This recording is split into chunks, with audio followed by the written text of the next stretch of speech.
My name is Sable Pruett and I am 32 years old.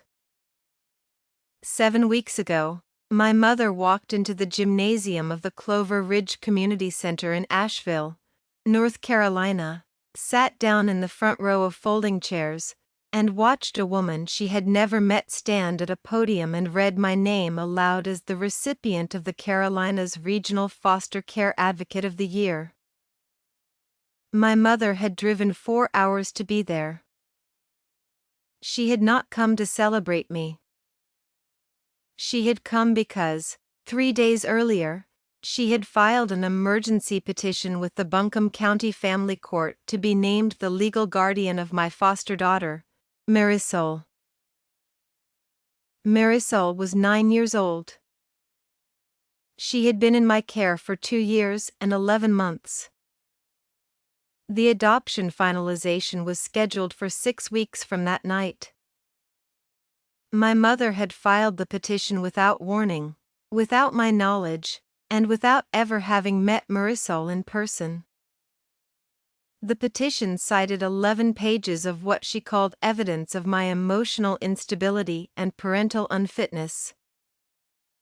I did not know about any of it until my caseworker, Donna Birch, called me at 7:14 in the morning, 4 hours before the ceremony, her voice careful and low, the way voices get when they are carrying something they hate to set down.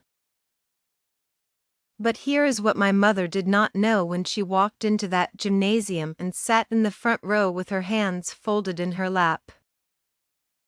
The woman at the podium reading my name was not just a community volunteer coordinator.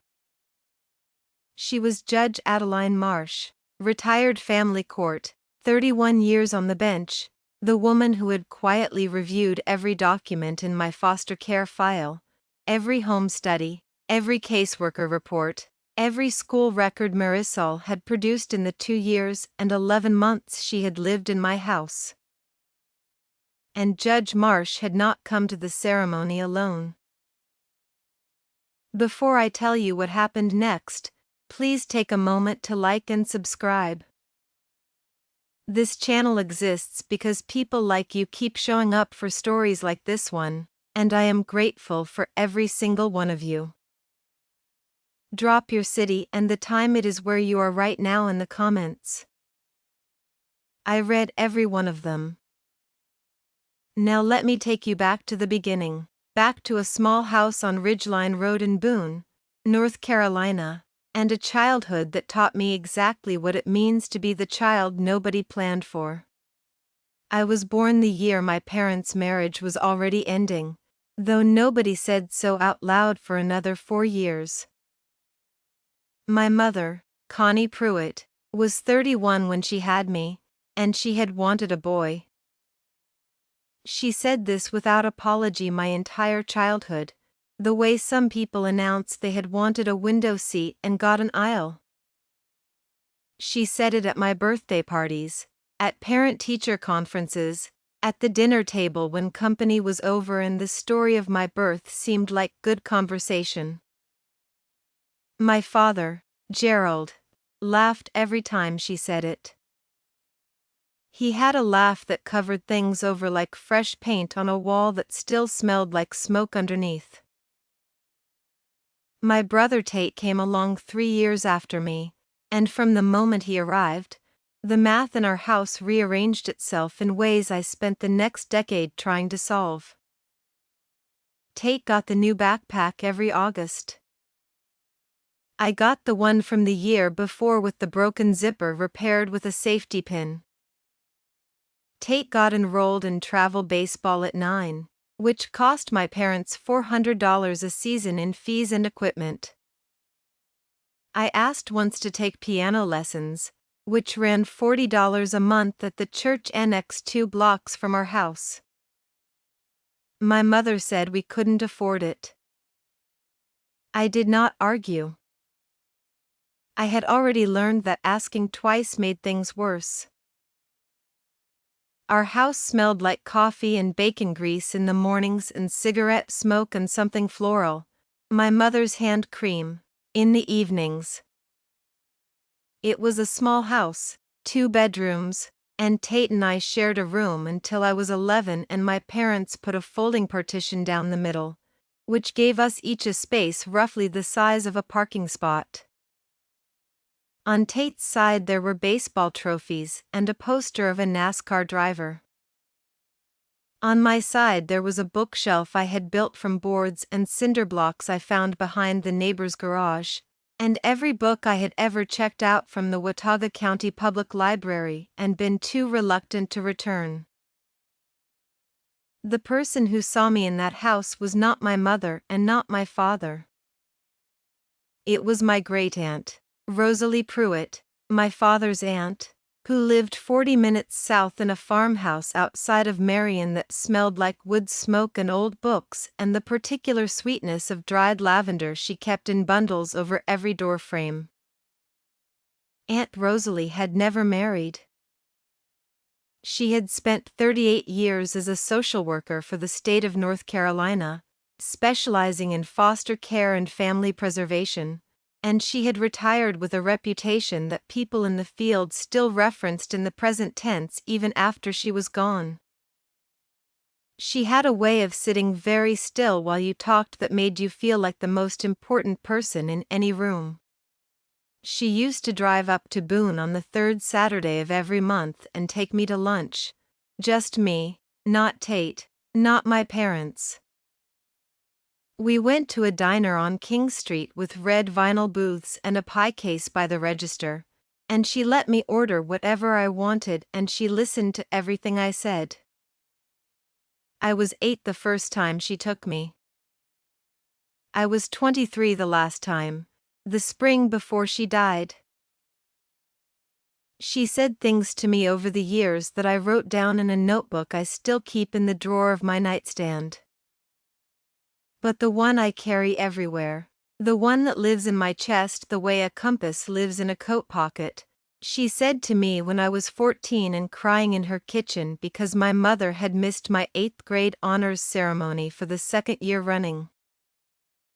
Rosalie put both hands around my coffee cup, the one she always gave me even though I was too young for coffee, and she said, "Sable, love is not the same thing as presence.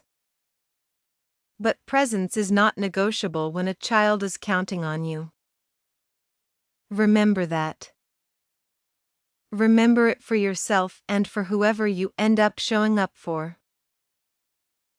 I did not fully understand what she meant until I was 26 years old and a 9-pound, 7-ounce girl named Marisol Reyes looked at me from across a caseworker's office and asked, in a voice so small I had to lean forward to catch it, whether I had a dog.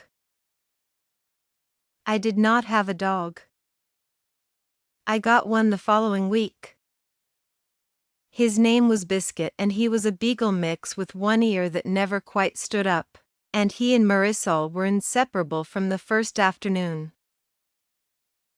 But I am getting ahead of myself. I need to tell you about the wound first.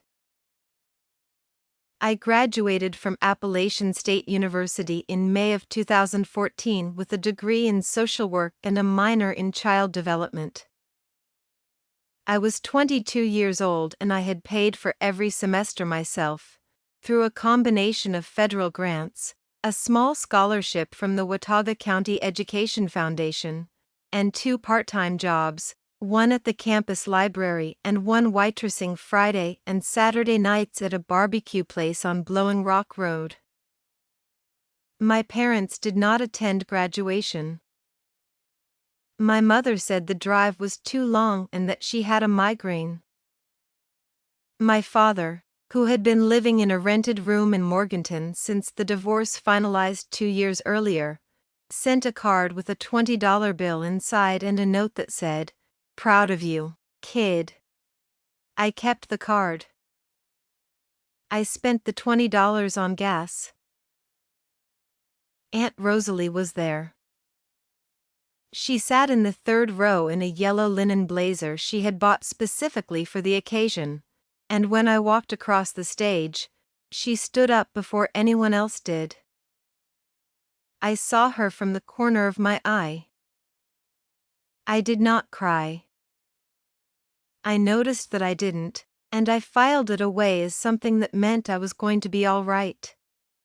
I took a position with the Buncombe County Department of Social Services that September, working as a family services caseworker in the foster care unit. I was making $31,000 a year and renting a one-bedroom apartment above a laundromat on Merriman Avenue in Asheville.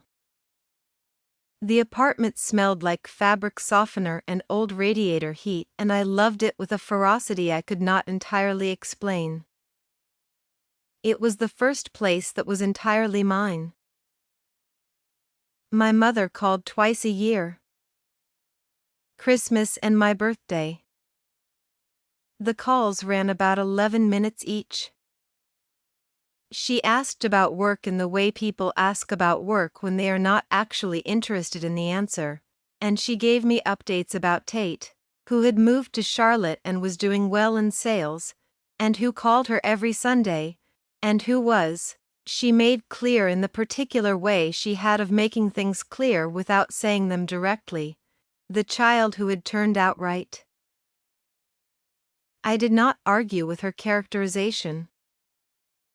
I had stopped arguing with my mother's characterizations somewhere around age 17, when I realized that winning an argument with her cost more than losing it. Aunt Rosalie died on a Tuesday in February, 3 years after my graduation. She was 81 years old and she went quietly, in her own bed, in the farmhouse outside of Marion, with her cat on the blanket beside her and a library book on the nightstand with a bookmark in chapter 14. She had not been sick in any dramatic way. She had simply, as her neighbor Mrs. Elton told me afterward, decided she was finished.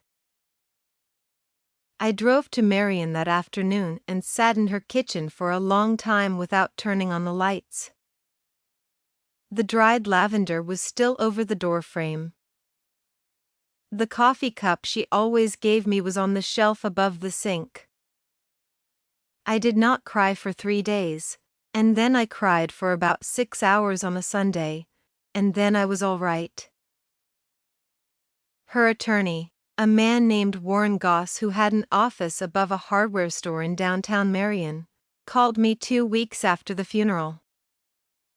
He told me that Rosalie had left me her farmhouse and the 12 acres it sat on, assessed at the time at approximately $214,000.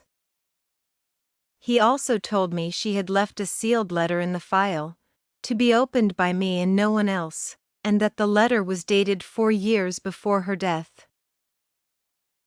The letter was 3 pages, handwritten in her particular upright cursive on her personal stationery, cream-colored with a small R in the corner.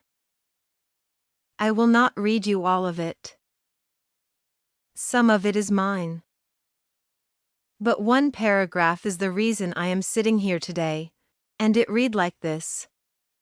Sable, I have watched your family for a long time and I have loved them in the imperfect way we love people who cannot always love us back properly. But I have watched you most closely, and I want you to know what I see. I see a woman who will spend her life showing up for children that other people have decided are not worth the trouble. That is not a small thing. That is the whole thing. The farmhouse is yours because you are the only one in this family who understands what a home is actually for. If anyone contests this, Warren has everything he needs. Do not fight them. Let the documents do it. She had been right to write that last part. My mother called me 10 days after the will was filed with the county. Her voice had a warmth in it I recognized the way you recognize the smell of something burning before you see the smoke. Sweetheart, she said. She only called me sweetheart when she wanted something. She said she had heard about the farmhouse, that she was happy for me of course, but that she thought Rosalie might not have been in her full mind toward the end, that the property had sentimental value to the whole family, that Tate had spent summers there as a child, that it seemed like something the family should discuss together before anything was finalized. I let her finish.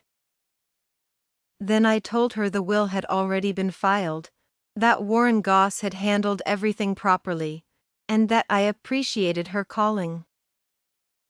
I kept my voice level the way you keep a tray level when you are carrying something you cannot afford to spill. She was quiet for 4 seconds. Then she said, "I just think family should come first, Sable." And I said, "I agree completely." And I meant it in a way she did not understand. I did not move into the farmhouse right away. I rented it to a retired couple for 2 years while I figured out what I wanted my life to look like. What I figured out, in the way you figure things out slowly, the way light comes up in the morning rather than switching on, was that I wanted to do what Rosalie had spent her life doing. I wanted to be the person who showed up. I completed my foster care licensing through the state in the spring of the year I turned 26. The process took 8 months, involved 4 home studies, 2 background checks, a CPR certification, 27 hours of pre-service training, and an interview with a licensing supervisor named Donna Birch, who had been doing this work for 19 years and who looked at me across her desk with the particular attention of someone who is trying to determine whether you are serious or whether you are performing seriousness. She determined I was serious. I know because she told me so, directly, at the end of the interview. She said, "Most people who apply for foster care licensing in their mid-20s are doing it for the wrong reasons. I don't think you are." Then she handed me a pamphlet about the next steps and sent me home. Marisol came to me on a Thursday in October, 2 years and 11 months before the night of the Advocacy Awards ceremony. She was 6 years old. She arrived with a garbage bag that contained 4 items of clothing, a stuffed rabbit with one eye missing, a library book about sea turtles, and a small photograph in a cracked plastic frame that she held in both hands the entire drive from the DSS office to my house. I did not ask about the photograph. I showed her where the bathroom was, I showed her the room I had prepared for her, and I asked if she was hungry. She said she was. I made scrambled eggs and toast and cut the toast into triangles the way Rosalie used to cut mine, and Marisol ate everything on the plate and then looked up at me and said, "Do you have a dog?" I said not yet. She nodded, very seriously, and said, "Okay." That was the beginning. I want to pause here for a moment, because I know some of you watching this have been exactly where Marisol was. Maybe not in a foster home, but in a house where you were the one who arrived with a garbage bag, figuratively speaking. The one who ate quietly and asked small questions and learned early how to take up as little space as possible, because taking up space had never been safe. If that is you, I want you to know that the scrambled eggs matter. The triangles matter. The person who cuts the toast that way and does not ask you to explain yourself, that person is not nothing. That person is everything. Drop the word triangles in the comments if you know what I mean. And if you have not subscribed yet, please do. These stories are for you. Now, back to the story. The 2 years and 11 months that followed were not without difficulty. Marisol had night terrors for the first 8 months. She went through a period at school where she would not speak to any adult she did not already know, which required 3 meetings with her teacher and a consultation with a child therapist named Dr. Priya Anand, who worked with Marisol every Tuesday for 14 months and who became one of the most important people in both our lives. There were court dates and caseworker visits and a reunification attempt with Marisol's birth mother that lasted 4 months and ended in a way I will not describe in detail here because it is Marisol's story to tell when she is ready. What I will tell you is that through all of it, Marisol grew. She learned to read above her grade level. She joined a soccer league and turned out to be genuinely fast. She named the Beagle biscuit because, she explained with complete seriousness, he smelled like one. She started calling me Sable, then Miss Sable, then one evening in March, without preamble, she called me Mom and then looked at the floor like she was waiting to be corrected. I did not correct her. I said, yeah. Like it was the most natural thing in the world. Because it was. The adoption finalization was scheduled for the 3rd week of November. We had a date. We had a time. We had a judge. Donna Birch had sent me a card with a small drawing of a sun on the front that said, "Almost there." I had it on my refrigerator with a magnet shaped like a pineapple. My mother called in September, 6 weeks before the finalization date. It was not Christmas. It was not my birthday. I noticed both things immediately. She said she had been thinking about me. She said she had heard through my father, who she had apparently been in contact with despite the fact that they had not spoken civilly in a decade, that I was about to finalize an adoption. She said she was happy for me, that she thought it was wonderful, that she had always known I would do something meaningful with my life. Her voice had the warmth again, the burning smell. Then she said she had been going through a hard time.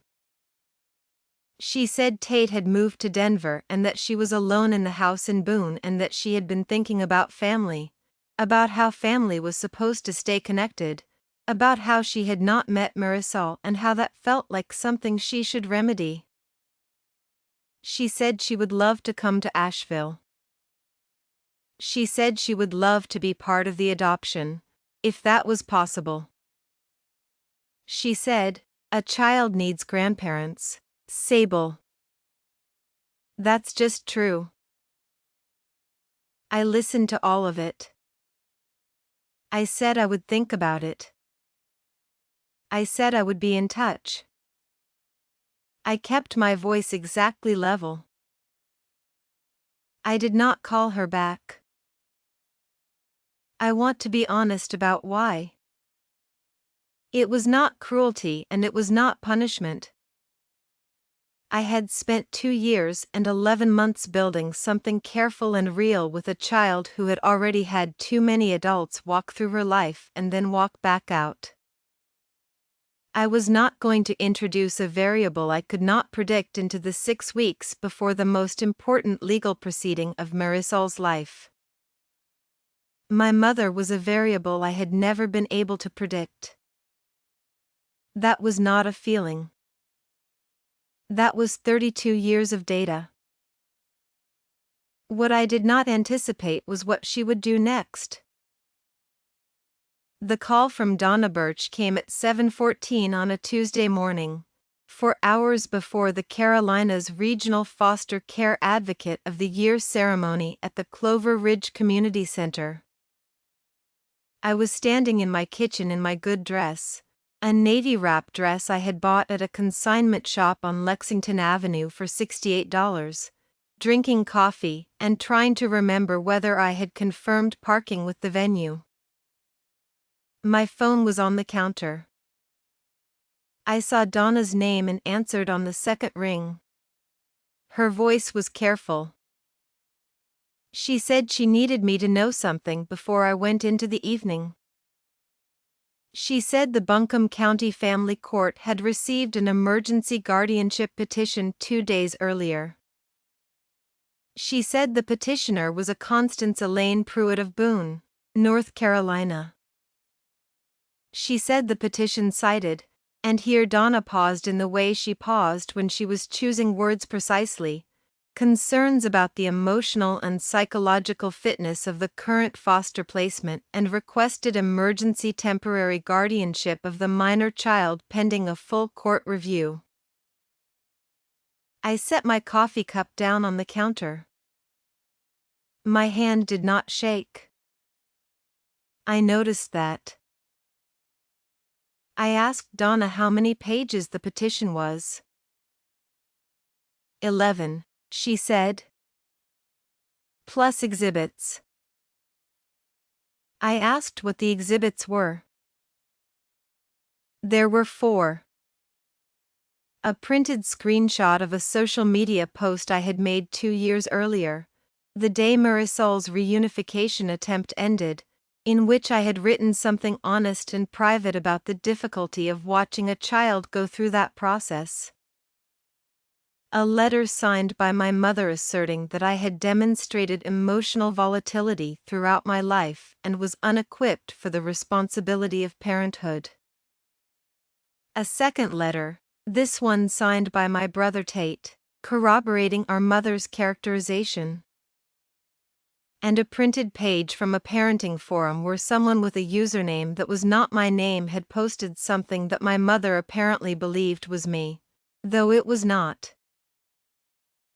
I stood in my kitchen in my $68 navy dress and I counted to 10. Not because I was angry, though I was. Because I needed my brain to be faster than my feelings for the next 12 hours. Then I called Warren Goss. Warren was 73 years old and had been practicing family law in the foothills of North Carolina for 45 years. He had handled Rosalie's estate. He had handled 2 other matters for me in the years since. He answered his cell phone on the 3rd ring and said, "Sable. I've been expecting you might call today." He had already heard. He had a way of already knowing things that I had stopped questioning. I told him what Donna had told me. He listened without interrupting. When I finished, he said, "Do you have your file?" I had my file. I had kept a file on my foster care case from the first day, not because I expected to need it, but because Rosalie had spent 38 years telling me that documentation was the only language institutions reliably understood. My file was a 3-inch navy blue binder with tabbed sections, home study reports, court orders, caseworker visit logs, school records, medical records, therapy notes from Dr. Anand, and a section I had started 18 months in that I labeled simply correspondence, which contained every email, every text message screenshot, and every voicemail transcription related to the case. Warren said, "Bring the binder tonight." All of it. Then he said, "And Sable. Wear the navy dress. You look like someone who knows what she's doing in Navy." I almost laughed. I told him I was already wearing it. Let me tell you about the Clover Ridge Community Center. It is a converted church fellowship hall on the west side of Asheville, with high ceilings and wood floors and folding chairs arranged in rows for events. The Foster Care Advocacy Coalition held their annual recognition ceremony there every October, And it was the kind of event that drew caseworkers and attorneys and CASA volunteers and a handful of local judges who had spent careers in family court and still showed up on Tuesday evenings because the work mattered to them. Judge Adeline Marsh was one of those judges. She had retired from the Buncombe County Family Court bench 4 years earlier after 31 years of service, and she now served as the chair of the coalition's advisory board. She was the one who had nominated me for the award. She had told me so herself, 3 months earlier, in a phone call that lasted 47 minutes, during which she had asked me detailed questions about my approach to Marisol's case that made clear she had read every document in my file. I arrived at the community center at 6:45. Warren was already there, standing near the door in his good suit, the charcoal one he wore to court. He had a leather portfolio under his arm. He looked at me and nodded once, the way you nod when a plan is in motion and the motion is correct. My mother was already seated in the front row. I saw her the moment I walked in. She was wearing a cream-colored blazer I had not seen before, and her hair was done in a way that suggested she had been to a salon that week. She had a small handbag on her lap and her hands were folded over it, and she was looking at the podium with the expression of a woman who has arrived somewhere she believes she has every right to be. Tate was not with her. I noted that. I did not go to her. I went to Warren, and then I went to find Donna Birch, who was near the refreshment table with a cup of coffee and the expression of someone who had been carrying a weight all day and was relieved to see me upright and composed. Donna hugged me and said, "You okay?" I said I was. She said, "Judge Marsh knows." I said I figured she did.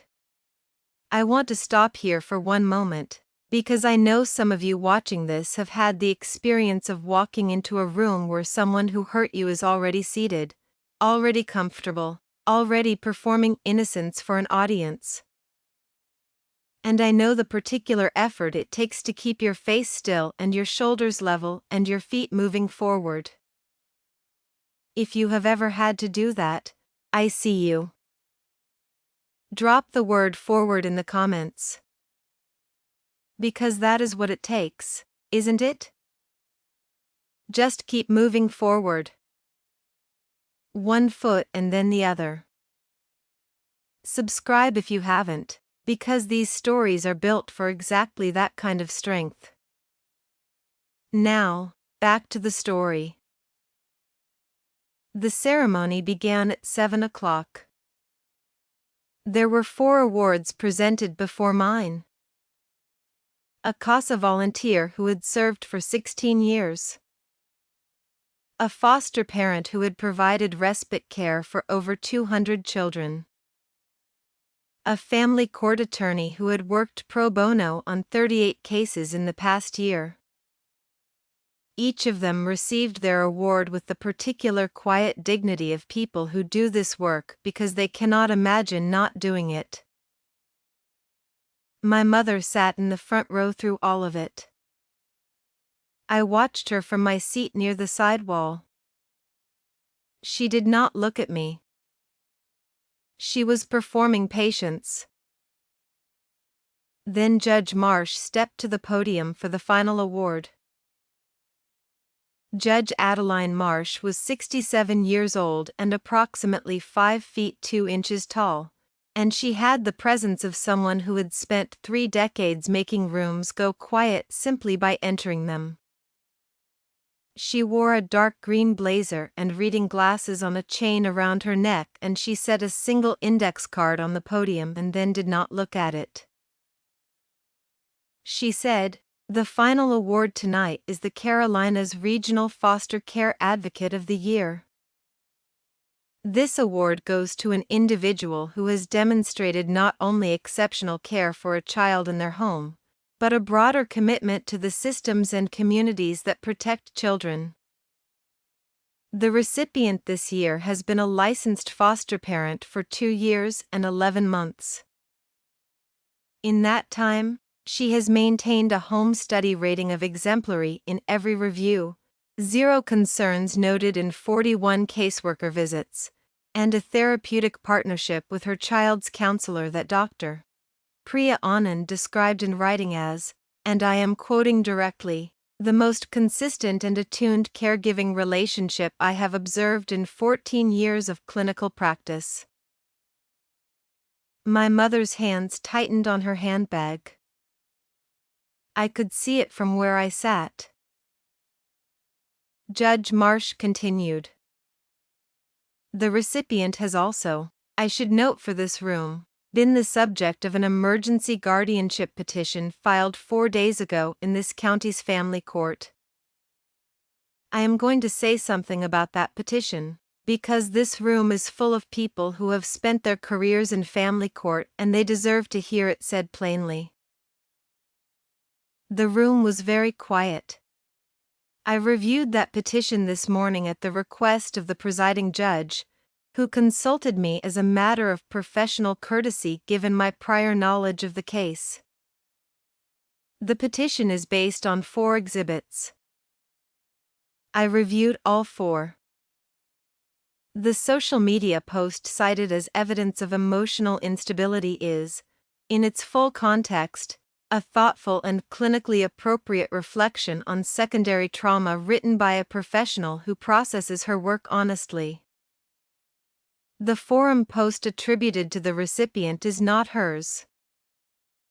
The username, the writing style, and the IP metadata obtained through the court's standard verification process confirm it was posted from a device in Watauga County, not Buncombe County.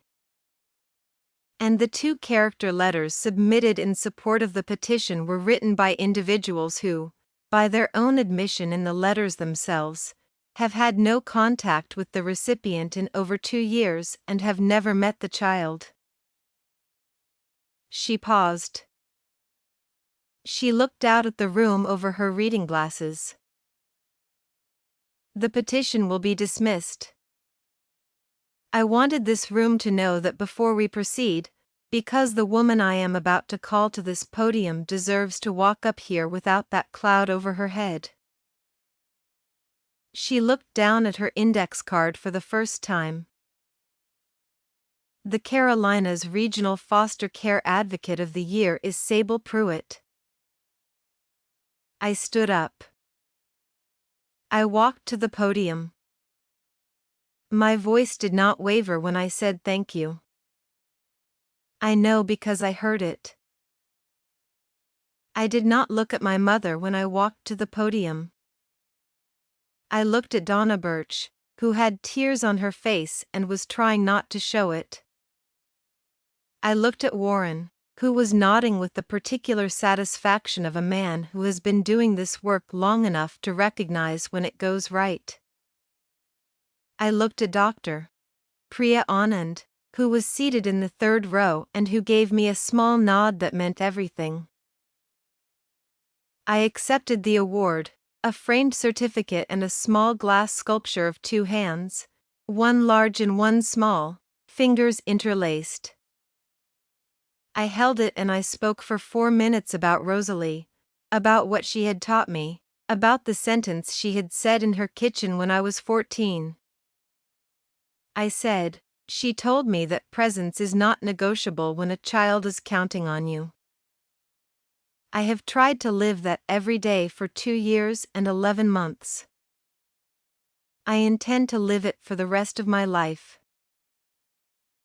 When I sat down, I did not look at my mother. She found me afterward, near the refreshment table, in the 20 minutes of mingling that followed the ceremony. She came across the room with the particular walk of a woman who has revised her plan twice in the last hour and has not yet settled on a 3rd version. Her cream blazer was still perfect. Her expression had shifted into something softer, something that in another context might have read as remorse. She said, "Sable." She said it the way she said it when I was small and she wanted me to come inside for dinner, the version of my name that implied she had been looking for me. I said, "Mom." She said, "I didn't know it was going to go like that." I said, "I know." She said, "I was worried about you. I was worried about the little girl. I just wanted to make sure someone was looking out for her." I held the glass sculpture in both hands, the two interlaced figures, and I looked at my mother for a long moment. She was 63 years old and she looked tired in a way that had nothing to do with the drive from Boone. She looked like a woman who had been carrying a story about herself for a very long time and was beginning to feel the weight of it. I said, "Someone is looking out for her." That's been true for 2 years and 11 months. You could have seen that if you had asked to. She said, "I'm asking now." I said, "I know. And I'm going to think about what that means. But not tonight." She nodded. She looked at the glass sculpture. She said, "Your aunt would have been proud." I said, "She was. She told me so before she died." My mother looked at me for another moment, and then she picked up her handbag and walked toward the door. I watched her go. I did not feel triumphant. I felt something quieter than that, something closer to the feeling you get when a window you have been trying to open for years finally moves. Not all the way. Just enough for air. Warren appeared at my elbow with 2 cups of coffee. He handed me one and said, "The petition will be formally dismissed on Friday. I'll send you the paperwork." I thanked him. He said, "Rosalie would have enjoyed this evening." I said I thought she would have, too. In the weeks that followed, the pieces fell into their places the way pieces do when the ground has been properly prepared. The emergency petition was dismissed on Friday morning, as Warren had said. The presiding judge noted in his dismissal order that the petition lacked evidentiary foundation and had been filed without the good faith basis required by court rules. He did not impose sanctions, but he noted the deficiency in language that would be part of the public record. Tate called me 10 days after the ceremony. He had seen the dismissal order. He did not say much. He said, "I should not have signed that letter. I signed it because Mom asked me to and I didn't read it carefully enough." He paused and then said, "That's not an excuse." I know it's not. I told him I appreciated the call. I told him it would take time. He said he understood. We stayed on the phone for 22 minutes, which was 22 minutes longer than we had talked in 4 years, and when we hung up, I sat for a while with the phone in my hand thinking about the version of my brother who had been a small boy in the room we shared, on his side with the baseball trophies, and whether that boy had ever meant to become the man who signed the letter. I did not have an answer. I am not sure the answer matters as much as what happens next. My mother did not call again for 6 weeks. When she did, it was not Christmas and it was not my birthday. She said she had been thinking.